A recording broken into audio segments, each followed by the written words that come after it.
You think time is real, you feel it passing every second, you watch the clock, you remember yesterday, you worry about tomorrow. It feels obvious, undeniable, almost too basic to question. But here is the uncomfortable truth. You have never actually experienced time itself. Think about it carefully. Right now, as you listen to this, where is time? Can you see it, touch it, isolate it from everything else? Or are you only experiencing change, movement, thoughts, sensations while your mind quietly labels it as time passing? We trust clocks to measure it, but clocks only track motion. We trust memories to prove it, but memories are just reconstructions happening now. Even aging, the most convincing evidence, is simply the body changing, moment by moment. Nothing in your direct experience is time itself, only events unfolding. So what if time isn't something flowing around you, but something your brain is constructing for you? What if the past isn't behind you and the future isn't ahead of you, but both are ideas your mind uses to make sense of change? And if that's true, then something far stranger is happening, something that completely reshapes how you understand reality. What exactly is now? It feels like the most obvious thing in your life. You assume there is a present moment, a razor-thin slice of reality that you are living inside right now. But if you slow down and really look at it, something strange begins to happen. Take a simple experience. You hear a sound, maybe a door closing, a voice speaking, or even your own breath.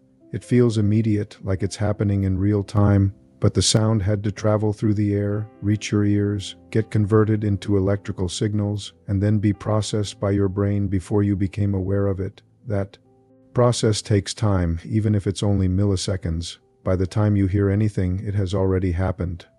The same is true for everything you see. Light reflects off objects, travels to your eyes, gets converted into signals, and then reconstructed into an image inside your mind. What you think is now is actually a carefully assembled reconstruction of the past, and it doesn't stop there. Your brain doesn't just passively receive information.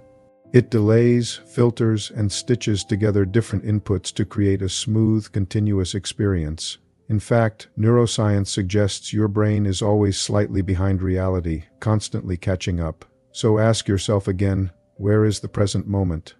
Because if every sight, every sound, every sensation reaches you after it happens, then the now you feel so certain about isn't truly present at all. It's a memory constructed in real time, which means you are never actually experiencing the present, only the immediate past disguised as now. Now here's where things stop being just philosophical and start becoming physically undeniable. Because even if you doubt perception, even if you think this is just a trick of the brain, modern physics steps in and makes the situation far stranger. At the beginning of the 20th century, Albert Einstein discovered something that completely shattered the idea of time as something universal. Before him, people believed time flowed the same for everyone, everywhere. 1 second here was 1 second anywhere in the universe. It felt obvious, just like it feels to you right now. But Einstein showed that this is not how reality works. Time is not fixed, it is not absolute, it is flexible, dependent on motion. The faster you move, the slower time passes for you. This is not a theory in the sense of a guess. It has been measured, tested, and confirmed with extraordinary precision. Imagine two people, one stays on Earth. The other gets into a spacecraft and travels at extremely high speed, close to the speed of light, then returns. When they meet again, something shocking happens. The person who traveled will have aged less, not by perception, not by illusion, but physically. Their clock, their body, their entire experience of time slowed down compared to the person who stayed behind. Both experienced time normally from their own perspective. Neither felt anything unusual. And yet, their timelines are no longer the same. So whose time was real? This is the moment where your intuition starts to break. Because if time can stretch, slow down, and differ depending on how you move, then it cannot be something universal flowing everywhere in the same way. It becomes something personal, something relative to the observer, which means there isn't one shared time, there are many. And each one depends on where you are, how fast you move, and how you exist within the universe. Time, the thing you thought was the most constant part of reality, turns out to be one of the most unstable. But relativity doesn't just bend time, it does something far more unsettling. It breaks the idea of a shared now completely. Imagine two events happening far apart in space. maybe two lightning strikes, miles away from each other. To you, standing still, they might appear to happen at the same time. You would say they occurred now. But someone moving at a different speed, watching those same two events, could see them happen in a different order. One first, the other later. Both of you would be correct. This isn't about perception or error. It's built into the structure of reality itself. The order of events, something we assume is fixed, can actually change depending on how you are moving through the universe. So ask yourself, if two observers cannot even agree on what is happening now, then what is now really? It begins to dissolve the moment you examine it. There is no universal present moment shared across the universe. No single slice of time that everyone exists inside together. What you call now is tied only to your own position and motion.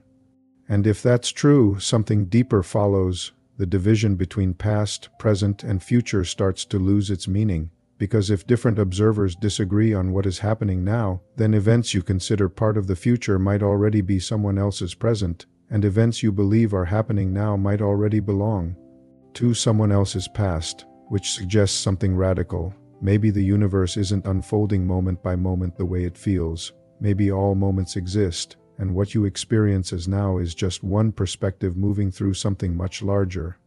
To make sense of this, physicists began to rethink time entirely, not as something that flows, but as something that simply exists. This idea is known as the block universe, and it changes everything about how you understand reality. Instead of imagining time as a river carrying you forward, imagine it as a vast landscape every moment of your life, every memory, every decision, every future possibility already laid out within it, not moving, not changing, just existing. You are not being pushed through time. You are moving through this landscape, step by step, experiencing one slice at a time. Think of it like a film reel. When you watch a movie, it feels like events are unfolding in sequence. One scene leads to the next, creating the illusion of motion and story. But in reality, every frame of that film already exists. The beginning, the middle, the end, they're all there at once, fixed and complete. The only reason it feels like the movie is progressing is because you are watching it frame by frame. Now apply that to your life. What you call the past is not gone. What you call the future is not yet to come. All of it may already exist, just like the frames of a film, arranged within this four-dimensional structure of reality and your consciousness. It may simply be the thing moving along that structure, giving you the sensation of time passing. This is where the idea becomes almost overwhelming, because it suggests that change is not something happening to the universe. It is something you are experiencing from within it. Time doesn't flow. It is already there. Just when it feels like things couldn't get any stranger, quantum mechanics enters the picture and pushes the idea of time even further into uncertainty. Because at the smallest scales of reality, the rules you trust don't just bend, they begin to dissolve. In everyday life, everything follows a clear order. Causes come before effects. You drop a glass, it shatters, you speak, and then someone hears you. This sequence feels fundamental, almost unquestionable. But at the quantum level, that certainty starts to break apart. Particles don't behave like solid objects moving through time. Instead, they exist in states of possibility, what physicists call superposition. Until something is measured, a particle doesn't have a single defined state. It exists as multiple possibilities at once, overlapping, unresolved, and it gets even stranger. In some experiments, the order of events itself becomes unclear, not just unknown but genuinely undefined. It's not that we don't know what happened first, it's that there may not be a fixed answer at all. The sequence depends on how the system is observed, as if cause and effect are no longer rigid rules, but flexible relationships. Think about what that means. If events can exist without a definite order, then the idea of time as a strict sequence begins to collapse. Because time, as you understand it, is built on one simple assumption, that one moment leads to the next in a clear, irreversible chain. But here, that chain is missing. Instead of a clean timeline, reality at its core looks more like a web of possibilities, where relationships matter more than order, where events are connected but not necessarily arranged in a single direction from past to future. And if cause and effect can lose their structure, then time itself may not be a fundamental ingredient of reality. It may be something that only emerges when things become large enough, simple enough, for your mind to make sense of them, which means the deeper you look, the less real time appears to be. At this point, it's tempting to think time is some strange property of the universe distorted by physics, broken at the quantum level, but still out there somewhere. But the deeper you look, the more the focus begins to shift, not outward, into space and particles, but inward, into the mind that is trying to make sense of it all. Because your experience of time does not come directly from reality, it is constructed. Your brain is constantly receiving fragments of information, sounds, sights, sensations, all arriving at slightly different moments. Left as they are, this would feel chaotic, disconnected, almost impossible to navigate. So your brain does something remarkable. It organizes these fragments into a sequence. It builds a story, a before and after, a cause and an effect. That story is what you call time. But it isn't something you perceive, it's something you create. Think about memory. When you remember your childhood, it feels like you're reaching back into a real past. But what you're actually doing is reconstructing pieces of information in the present moment. Your brain stitches them together into a narrative that feels continuous, even though it's being assembled right now. The same process happens with your sense of the present.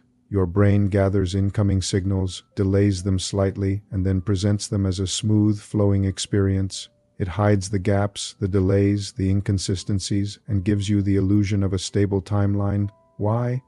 Because it helps you survive, predicting what comes next, learning from what came before. These are essential for navigating the world. Time, as you experience it, is a tool, a model, not a fundamental part of reality, but a framework your mind uses to make sense of change, which means the timeline you trust is not something you are.